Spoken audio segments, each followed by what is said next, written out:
Okay, I'm going to go a little out of order here. Even though they instruct me to do the sleeves next, I'm concerned about the bottom here. This is a sheer fabric, and they want me to do a 1¼ inch hem in using a blind stitch, hand sewing. Whenever they tell me to do a hand sewn blind stitch, I always do machine. It doesn't look quite as good as hand stitching, but I found that my hand stitched blind stitches never hold in the wash. And I like my garments to do well in the wash. So I'm going to take a chance here. I'm going to follow the instructions for the hem for the bottom. I'm going to do that next. And basically, the instructions are that you fold it. Oh, it's on this paper.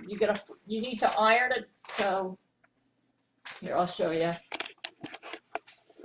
You can see that or not. Finishing. Here it is. Turn up 1¼ inch hem on lower edge of top. That's the hem. Finish raw edge. Hand sew hem in place. Actually, I think I'm going to finish the raw edge first, and then I'm going to hand sew the hem in place because that would be easier. I'm not going to hand sew. I'm going to machine sew. So let's see how this goes. I'm concerned that it may not look good on the other side, but I think 1¼ inch hem will be nice.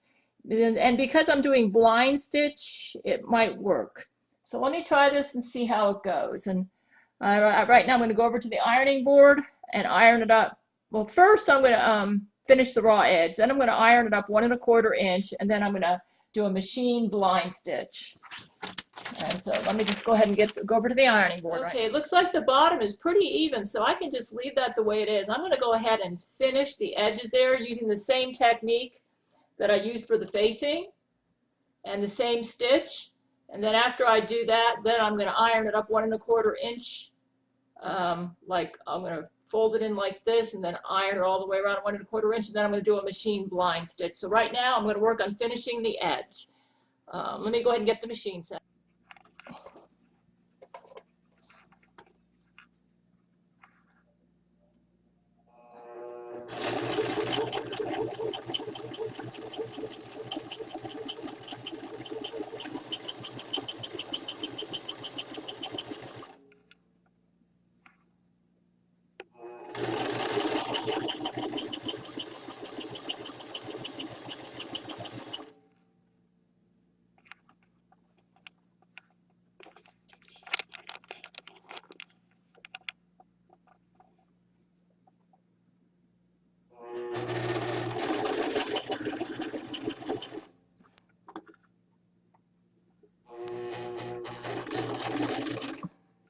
This is tough, man.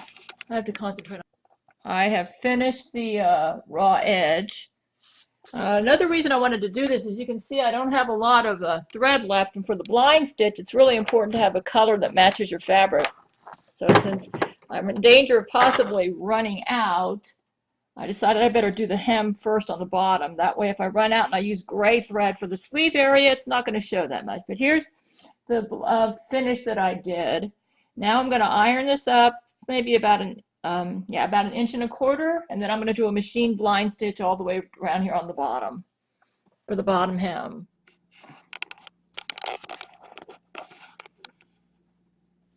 This is tricky, trying to film this and do this. Right now this is like a blind stitch that I'm practicing with. I'm kind of fiddling around here to see how it works. Okay, this is tricky. Let's go really slow. I've pre-ironed this. No, that's too much. Let's go this.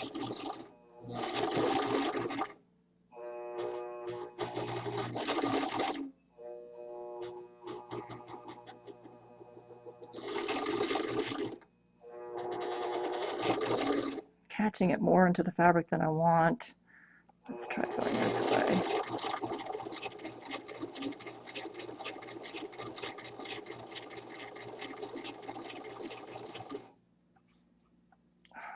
This is tricky. Anyways, I'm working on this right now. Machine blind stitch. It's really tricky. Okay, there's the hem. You can see the machine stitching, but I don't care. This is good enough. What I like about this hem is it's going to hold up in the wash. When I put this shirt in the washing machine, the hem's not going to fall apart. Every time I do, you know, it doesn't look as good as you know, as if I did it by hand, but it's the, you know, it's the difference in the appearance is just, it looks good enough for me. I always sacrifice a little bit and looks down in the hem area so I can get a hem that will last. Because if there's anything I can't stand is putting my outfit in the wash and then having all the hems fall out. And so I did the machine hem stitching because that's sturdy. Now I'm going to work on the shoulders, and they're going to kind of fluff over. And looks like this is going to be a nice shirt on me.